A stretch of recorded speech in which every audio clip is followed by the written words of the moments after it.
Welcome, ladies and gentlemen, to our bold analysis. There is turbulence in UDA party, and this is something that you can understand. Immediately, Ruto became the president of this country. He shifted his operations to the State House, and there is a delicate balance between running government and running party affairs. I want to borrow a leaf from President Uhuru Kenyatta. In the second term, President Uhuru Kenyatta abandoned the Jubilee Party and could not even call parliamentary PG. I'm not saying that that's what William Ruto is going to do. Recently, the UDA party chairman, Justin Mudama, while speaking over the weekend on Sunday, mentioned that UDA party is going to adopt the leadership style of CCM, Chama cha Mapinduzi, in Tanzania. And I literally got worried because I have had an opportunity to speak to the spokesperson of CCM, but then I think someone called him Pole Pole, if I'm not wrong. I was in Arusha for some training, and he was one of our speakers there. And the leadership style there, actually, if you go to Arusha, I just need to mention this. If you go to ukitoka Namanga on your way to Arusha, by roadside you can find bendera ya CCM there. So it was indoctrinated. The CCM party was indoctrinated, and Tanzania was probably portrayed as a one-party state because CCM has been in reigning quite for long. Magufuli, Kikwete, and quite a number of them have been ascending to presidency through the CCM. I got worried because in Kenya, we're in a different democracy. But as that, just 2 days after that, the Secretariat of the said party is on the spotlight. Today, the vehicle that took our president to State House, William Ruto, is facing a turbulence over the nomination slots. And this seems to be causing a problem. I wanted to listen to the audio of this lady who was speaking about missing a nomination slot in Narok. But hold on, because there is what she's mentioning that is going to give us the basis of this analysis. Now, listen to that here. Wakati wa mwanzo tulienda Karen na nikawa na nafasi ya kuwa kwa mkutano na nikaomba Deputy President ambaye ni William Ruto anipe nafasi ya nominated Narok County. Na ilikuwa mkutano wetu wa watu wa Narok kwenda Karen the first time, na akani promise atanipea nominated MC Narok County. Hata hapa kwa boma yangu katika Narok Town nimefanya mikutano za wakubwa wetu wa Narok Town. Wamekuwa wakitangaza kwamba tutapewa Muthoni kiti ya nominated kama Mkikuyu Narok Town. Kwa hiyo list ya kwanza nilikuwa, list ya pili nilikuwa, lakini enye ilitoka jana Kenya Gazette sikuwa. Nimekuwa very disappointed, ambaye hata Ndutu alikuwa naye na nilikuwa ndani. So sijui nini li happen, nikawa siyuko. Tulikuwa na high hope Narok Town hatuna nominated MCA, ingie tulikuwa tunagojea isipokuwa hiyo tu. Hiyo ndio kitu tulikuwa tunagojea kama Wakikuyu wa Narok. Roho yangu imekuwa chungu. Ninaweza fikia president wetu ambaye leo ndio anaapishwa, ningekuwa naenda kusherehekea na yeye kwa sababu niko mmoja wa kupigania hiyo chama. Lakini kwa sababu ya disappointment nimebaki nje. Ningeomba tu president wetu akiapishwa nijue tu vile nitamfikia, nisaidie tu na mtu yote mwenye ako kae. Niweze kumfikia, nimwambie ile kitu alini promise sijaweza kuipata jana. Nilikuwa ninang'ang'ana kukomboa gari zenye ninatoshea kwa sababu kulingana na weight yangu sitosheaji gari zote. Gari kama Probox siwezi toshea. Hizo gari ndogo ndogo sitoshei. Nilikuwa nakomboa kama Wish na mimi ninajikombolea. Nina hustle, ninajikombolea jua tu kuwa na gari za chama. Kwa hivyo tangu hiyo siasa yote nimekuwa nikifanya mikutano nimegharamikia ili nitetee chama. Lakini siku ya jana nikakuwa very disappointed. So president wangu penye yako, ninakuomba tu, ninakuomba. That statement by that lady in Narok really left me wondering what exactly happens behind the scenes. According to her, is that there was a deal between her and the president, William Ruto, who was also in that capacity as the party leader of UDA party, for her to get a nomination slot. I think in Narok, now that I studied in Masai Mara, I stayed in Narok for 4 years, I think 5 years, 2013, 2017. Narok, the dominant tribes there is Maasai, then there is the Kipsigis, who are the side that comes from Bomet, and the Gikuyu.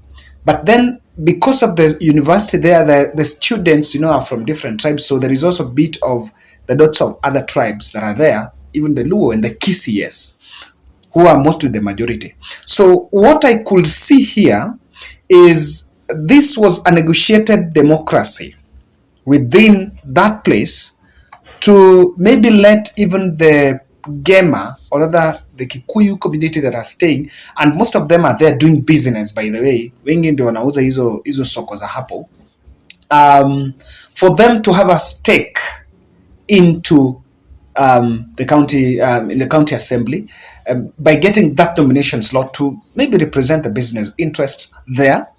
And that lady seems to be representing a voice of a specific group.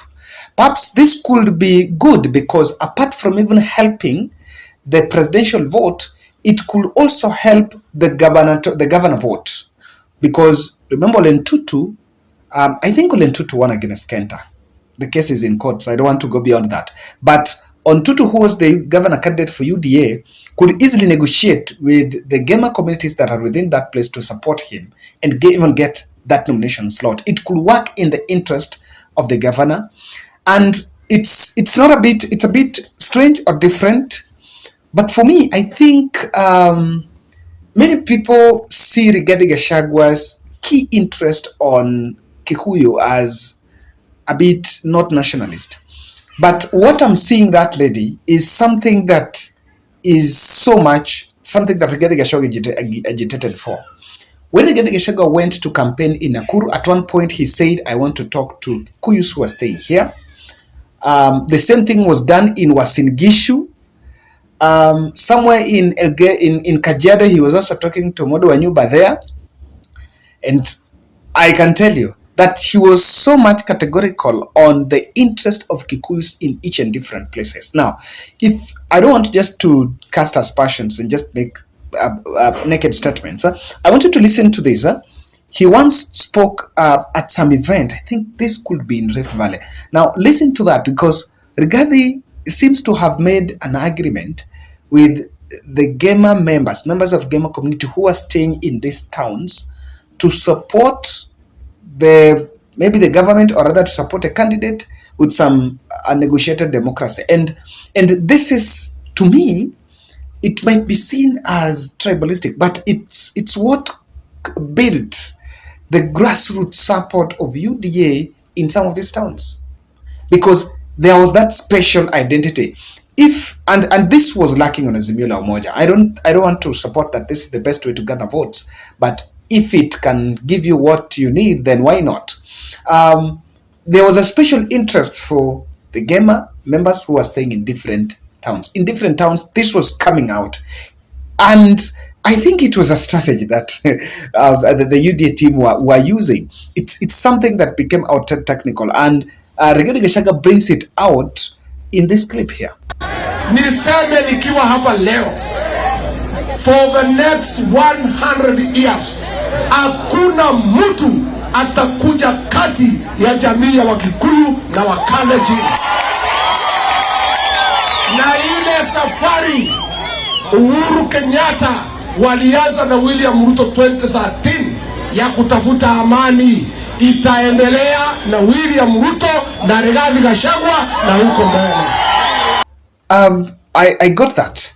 Remember, look, listen to the way it is a very passionate appeal of Kikuyu Kalenjin. And sometimes when Mutahi Ngunyi was speaking about Kumi Yangu, the Ruto, then another Kumi Yako, I think there is another Kumi Yako between Ruto and Rigathi Gachagua, but it's very silent. This time around, it's not in public.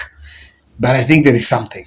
I have a feeling there is something. You can see the way the campaigns are so much skewed towards that. Now, this is a direction that is very delicate, and I think I will just say something why the UDA party must get very wary of such clips going viral and such statements coming, because at this time that is not really what they would really want to hear. Kindly subscribe to our channel, click the notification bell, and like our video. Thank you very much for the 34,000 subscribers. We just clocked that this evening, and I continue to reach out to you that this channel will be add value. We'll continue to review our content so that we can still add value to our audience even after that high octane political season. We'll do a lot of policy analysis here. Now, this kind of statements from that lady from Narok is creating a momentum of broken promises. And you know, politicians and supporters are taking stock of this. This will come today. The other day you'll hear of another county, of another person. And when people start speaking out in this new digital era, it will create a momentum of broken promises. And remember, many of us have been asking, and we're asking, what was the glue that Deputy President William Ruto was using to, not Deputy President, I keep on repeating that, the President was using by then during the politics of UDA to hold leaders together and avoid the fallout. This could be one of it. But such then shows what exactly maybe is happening behind the scenes. And of course, it will take his personal evolution to reign on the party leadership. Nomination worded on the basis of tribe can escalate to other counties. It really gets, it must be worrying. It must be worrying even to the other people, because if someone is saying that I was to be given nomination on the basis of Gikuyu there, then in the same town there are also other tribes. How about the Kisi? So, and how about Nakuru? Such a narrative will start arising, where the diagonal is cut. Okay, in Narok there was this, an agreement was this. So this is a bit not very good, because it can weaken the grassroots support for the ruling party.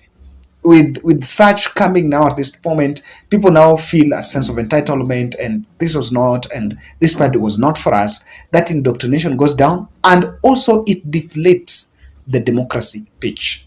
Remember, UDA, United Democratic Alliance, there is the democracy in it, and even at the height of this breakthrough, I want to call it breakthrough, I think victory, but maybe it's breakthrough. Sometimes people say it doesn't matter, the end justifies the means. So at the end of this breakthrough, they've been talking about democracy, we are a democratic country and all that. It underscores, deflates the democracy pitch by the government. So ladies and gentlemen, that's my take on this. I am back with something that happened today. So make sure you subscribe and keep it here.